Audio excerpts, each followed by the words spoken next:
오늘도 우리 주님께서 허락하신 좋은 날입니다. 우리 다 같이 찬송가 429장 우리 같이 하시겠습니다. 찬송가 429장입니다. 세상 모든 풍파 너를 흔들어. 429장 우리 같이 찬송하시겠습니다. 세상 모든 풍파 너를 흔들어 약한 마음 낙심하게 될 때에 내려주신 주의 복을 세어라. 주의 크신 복을 내가 알리라. 받은 복을 세어 보아라. 크신 복을 내가 알리라. 받은 복을 세어 보아라. 주의 크신 복을 내가 알리라. 세상 근심 걱정 너를 누르고 십자가를 등에 지고 나갈 때 주가 내게 주신 복을 세어라. 두려움 없이 항상 찬송하리라. 받은 복을 세어 보아라. 크신 복을 내가 알리라. 받은 복을 세어 보아라. 주의 크신 복을 내가 알리라. 세상 권세 너의 앞길 막을 때 믿고 낙심하지 말아라. 천사들이 너를 보호하리니 염려 없이 앞만 보고 나가라. 받은 복을 세어 보아라. 크신 복을 내가 알리라. 받은 복을 세어 보아라. 주의 크신 복을 내가 알리라. 아멘. 자, 성경 말씀 시편 103편 말씀 보겠습니다. 시편 103편 5절부터 7절까지 보겠습니다.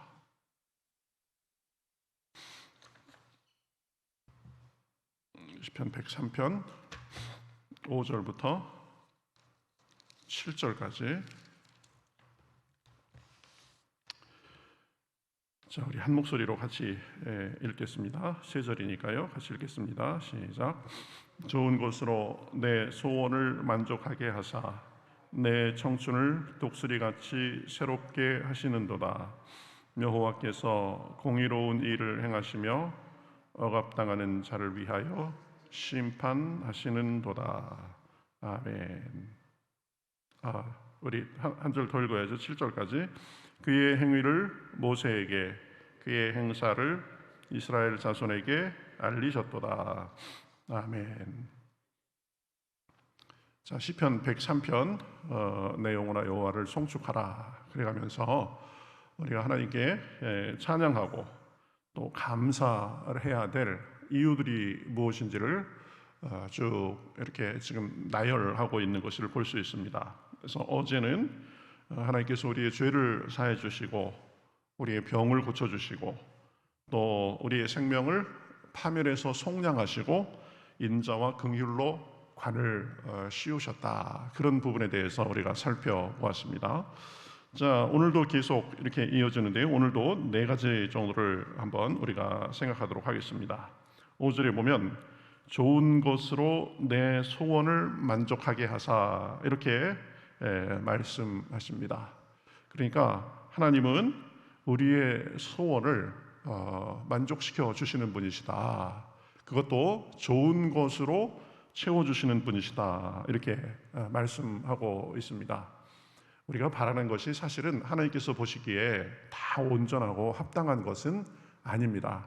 때로는 잘못 구하는 것도 있습니다. 그러나 그 잘못 구하는 것도 하나님께서 보면 좋은 것으로 이렇게 채워주신다라는 거죠. 그렇기 때문에 우리가 하나님을 생각하면서 하나님은 우리에게 좋은 것을 주시는 분이시다라는 것을 믿고 기대해야 됩니다. 하나님을 이 좋지 않은 심판자, 아주 까다롭게 우리를 감독하는 감독, 그런 분으로 생각하는 사람들이 있는데 그건 잘못된 것입니다. 하나님은 부모가 자식을 사랑하는 것보다 훨씬 더 우리를 사랑하시고 우리에게 좋은 것을 주시는 분이십니다. 그렇기 때문에 우리에게 좋은 것으로 소원을 만족하게 하시고, 혹시 우리가 구하는 것을 주시지 않는다고 해도 그것은 하나님께서 우리의 기도를 듣지 않으시는 것이 아니라 사실은 더 좋은 것을 주시고자 하는 것이다 라는 것을 우리가 믿고, 우리 일견 보기에 하나님께서 듣지 않으시는 그런 면이 있다 할지라도 그것도 감사할 수 있어야 되는 것입니다. 그래서 응답하신 것에 대해서는 응답하신 것으로 감사하고, 지체되는 것이 있으면 그 지체되는 것에 또 하나님께서 더 좋은 것을 예비하시려니 하고 감사하고, 때로는 거절하는 것도 있습니다. 그것은 나에게 유익하지 않으니까 주시지 않는 것이구나 생각하고 감사하고 감사할 수 있어야 되는 것입니다. 우리의 욕심으로 구하는 것이 아니라 내가 주님의 그것을 통해서 주님의 영광을 더 드러내고 주님을 더 섬기고자 하는 것입니다 라는 그런 의도가 있다면 들어주시지 않을 이유가 없는 거죠. 다 들어주실 것입니다. 그러니까 하나님께서 우리에게 좋은 것으로 소원을 만족하게 하실 것을 믿고 감사하고 찬양할 수 있는 것입니다. 자, 그 다음에 5절 하반절에 보면 내 청춘을 독수리같이 새롭게 하시는도다 이렇게 말씀합니다. 우리의 청춘을 독수리같이 새롭게 하십니다. 하나님 안에서 우리는 청춘으로 살 수 있는 것입니다. 몸은 늙어지면 이 마음도 같이 쇠퇴하는 것이 아니라, 몸은 시간에 따라서 조금씩 늙어지고 쇠할 수 있겠지만 그러나 우리의 마음, 우리의 심령을 날마다 새롭게 해 주시는 것입니다. 그래서 우리의 마음은 늘 청춘으로 독수리같이 그렇게 살게 하시고, 그러한 마음의 신선함, 우리 영혼의 신선함, 그런 것을 통해서 우리 몸도 더 건강하고 날마다 청춘으로 새로운 꿈을 꾸면서 살게 해 주시는 것입니다. 이것이 주님 안에 있는 은혜입니다. 그래서 이사야서 40장 28절부터 31절에 보면 뭐라고 말씀하세요? 너는 알지 못하였느냐? 듣지 못하였느냐? 영원하신 하나님 여호와 땅 끝까지 창조하시는 이는 피곤하지 않으시며 곤비하지 않으시며 명철이 한이 없으시며 피곤한 자에게는 능력을 주시며 무능한 자에게는 힘을 더하신다. 하나님은 피곤하지 않고 곤비하지 않고 피곤한 사람에게 오히려 힘을 더 주시는 분이시다.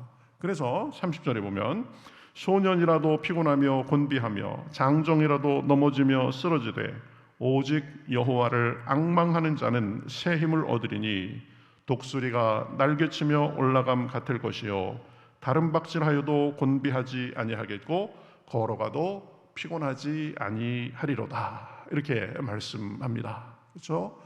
우리 스스로의 삶을 우리가 그렇게 온전히 힘있게 살 수 없지만 하나님께서 우리에게 힘을 주시고 능을 주셔서 그렇게 피곤하지 않은 삶, 날마다 새로운 삶을 살 수 있다.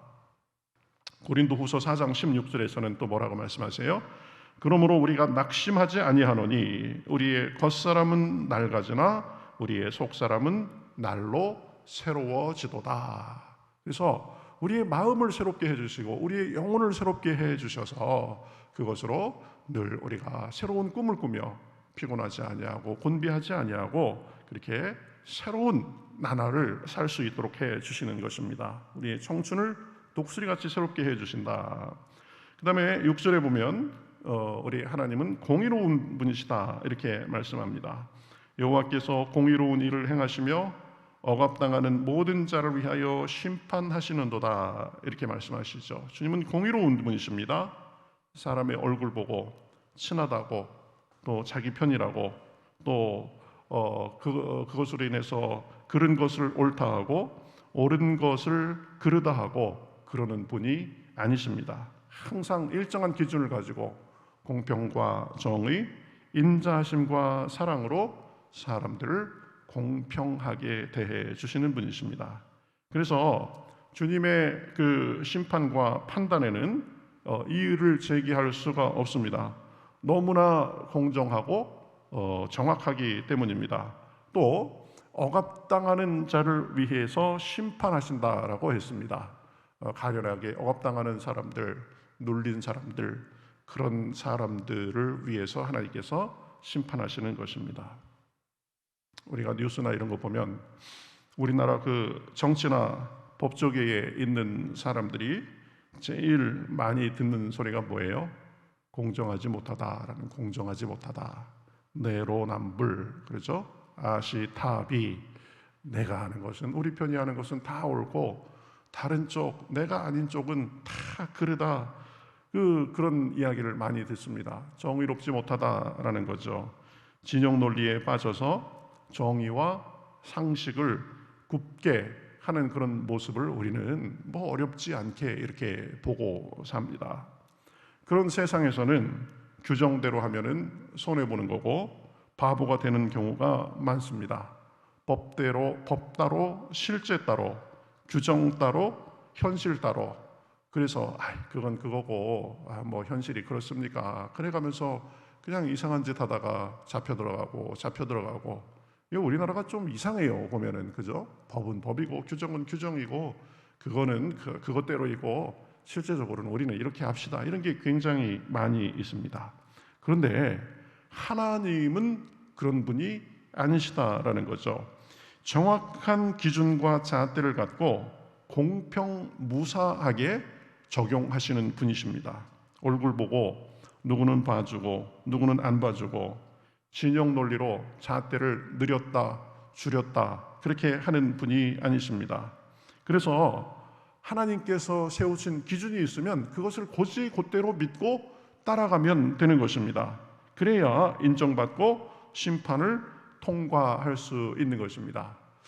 성경에 이렇게 말씀이 되어 있는데 이대로 살아야 되나 말아야 되나, 말은 이렇게 되어 있고 진짜는 따로 있는 거 아니야? 이렇게 걱정할 필요가 없다라는 것입니다. 좌고 우면하지 않아도 됩니다. 나 혼자 성경대로 살다가 나만 바보 되는 거 아니야? 이렇게 생각할 필요가 없다라는 것입니다.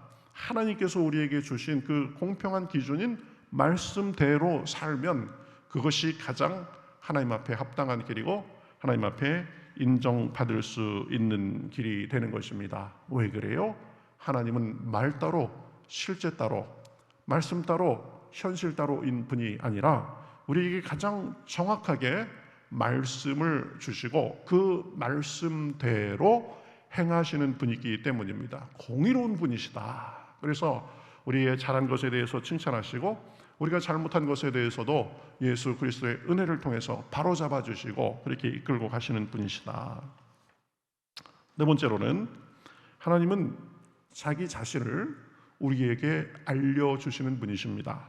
하나님이 스스로를 사람들에게 알려주시는 것을 계시라고 하죠. 계시, 스스로를 우리에게 보여주시는 분이시다. 7절에 보면 이렇게 말씀하죠. 그의 행위를 모세에게, 그의 행사를 이스라엘 자손에게 알리셨도다, 이렇게 말씀합니다. 하나님은 알기 어려운 분이 아닙니다. 숨어 계셔가지고 내가 어떤 사람들인지, 내가 어떤 존재인지 너희가 알아서 파악하고 알아서 섬겨라, 이런 모호한 분이 아니십니다. 오히려 명확하게 자기를 드러내시고 무엇을 좋아하시는지, 그 백성은 어떻게 살아야 되는지 정확하게 가르쳐 주시는 분이십니다. 여러분, 살면서 상대하기가 쉽지 않은 사람이 누구예요? 보면 도대체 속을 알 수 없는 사람이 있습니다. 그렇죠? 좋아하는 건지 싫어하는 건지, 지금 기분이 좋은 건지 나쁜 건지, 지금 내 말에 동의한다는 건지 아닌지 도대체 속을 알 수 없는 사람이 있어요. 뭐 그러면 좀 진득하고 속이 깊은 맛도 있지만 사실은 대하기가 쉽지가 않습니다. 좀 답답한 면도 많이 있죠. 근데 하나님은 그런 분이 아니시다. 보면 자기가 어떤 존재이고 무엇을 원하고 우리 삶에 있어서 무엇이 중요한지 그것을 아주 정확하게 드러내 보이시는 분이십니다. 그래서 우리가 어떻게 살아야 주님의 인정을 받고 행복하게 살 수 있는지 그것을 정확하게 가르쳐 주신 분이시죠. 그것이 가장 정형화돼서 나타난 것이 뭐예요? 십계명이죠. 십계명. 너희가 이렇게 살아라. 그러면 내게 합당할 것이다. 그렇게 가르쳐 준 것이 십계명이죠. 그리고 성경을 크게 두 가지로 요약하면 위아래로 하나님을 사랑하는 것이고, 또 우리의 수평적인 관계에 있어서는 이웃을 내 몸과 같이 사랑하는 것이고, 정확하게 가르쳐 줍니다. 그렇죠? 그렇게 살면 너희가 가장 행복하고 나에게 인정받을 것이다 라고 말씀하는 거죠. 그래서 우리가 힘써서 자꾸 알아야 되는 게 뭐예요? 성경 말씀을 알아야 됩니다. 하나님이 자기의 뜻을, 자기가 어떤 존재인지를 가장 명쾌하게 가르쳐 주신 책이 성경 말씀입니다. 그래서 시로때로 성경을 읽고 듣고 묵상하고, 또 교회에 나와서도 이렇게 예배 시간마다 제일 시간이 많이 차지하는 게 뭐예요? 이 강단에서 선포되는 말씀이죠. 그래서 기록된 말씀을 해석해서 우리 삶에 어떻게 적용해야 되는가 가르치는 그 강단에서 선포되는 말씀을 듣고, 자꾸 그래서 말씀을 가까이 하고 말씀으로써 우리의 사고방식과 행동방식과 이런 것을 다듬어 나가고, 그럴 때에 보면 하나님의 뜻에 온전하게 살 수 있고 하나님을 더 알고 그 하나님과 더 가깝게 지낼 수 있는 것입니다. 하나님 앞에 가면, 하나님, 저는 하나님 말씀대로 살려고 노력했습니다. 그래서 말씀을 알기에 힘썼고 말씀대로 살려고 애썼습니다. 이렇게 말할 수 있어야 되는 거죠. 오늘 살펴봤듯이 하나님의 성품과 그 성품에 따라서 우리에게 하시는 일로 인해서 우리는 하나님 앞에 감사할 수 있는 것입니다. 어떤 유대인 어머니가 있었습니다. 이 어머니는 교육받은 것도 그렇게 많지 않고 그런 사람이었지만 자식을 아주 훌륭하게 키웠다라고 합니다. 그 비결은 딱 세 가지 가르침에 있었다고 하는데요. 첫 번째는 늘 아들에게 이렇게 말했답니다. 모든 일에 감사하라. 모든 일에 감사하라. 작은 일이나 큰 일이나 감사하는 사람이 되어라. 그저 감사하라. 항상 감사하라. 이렇게 가르쳤대요. 두 번째는 원망하는 사람하고는 놀지 말아라. 이렇게 가르쳤답니다. 원망하는 사람하고 놀면 원망이 전염돼서 너도 나쁜 영향을 받는다. 그러니까 원망하는 사람하고는 사귀지 말아라. 그래가면서 세 번째로는 감사하는 사람과 친하고 어울려라 라고 했다라는 것입니다. 스스로가 감사하고 감사하지 않는 사람을 멀리하면서 감사하는 사람들하고 같이 어울려야, 그래야 내 인생이 활짝 필 것이다 이렇게 가르치고, 자식은 그렇게 살아서 성공적인 삶을 살았다라는 것입니다.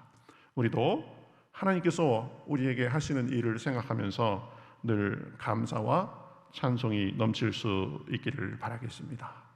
그러한 삶 속에 하나님께서 우리의 모습을 기뻐하시고 또 주변 사람들에게도 우리가 선한 영향력을 끼쳐서 주님이 주시는 우리의 삶의 평안과 능력이 우리 내적으로 그리고 외적으로 넘쳐나게 되는 줄 믿습니다. 주님께서는 우리에게 보면 소원을 만족해 하시고 청춘을 독수리같이 새롭게 하시고 공의로운 분이시고 자신이 어떤 분이신지를 세밀하게 알려주시는 분이시다.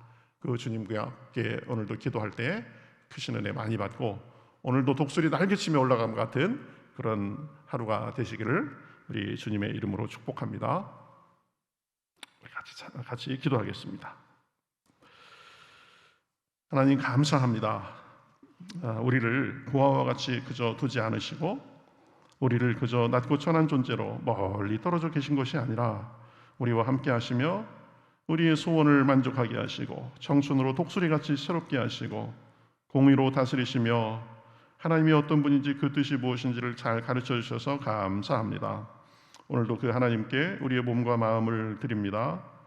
우리의 삶을 받아주시옵시고 기도할 때에 성령으로 충만하게 하시며 소망이 넘치게 하시고 응답받게 하시고 독수리같이 새롭게 되는 그런 놀라운 하루의 삶이 될 수 있도록 인도하여 주시옵소서. 우리 삶의 무거운 것도 받아주시고 우리 잘못된 것도 올바로 잡아주시고 걱정 근심을 뛰어넘어서 우리와 함께 하시는 우리의 힘이 되시는 주님 안에서 참 자유와 평화를 누리는 하루 될 수 있도록 인도하여 주시옵소서. 감사하며 예수님의 이름으로 기도하옵나이다. 아멘.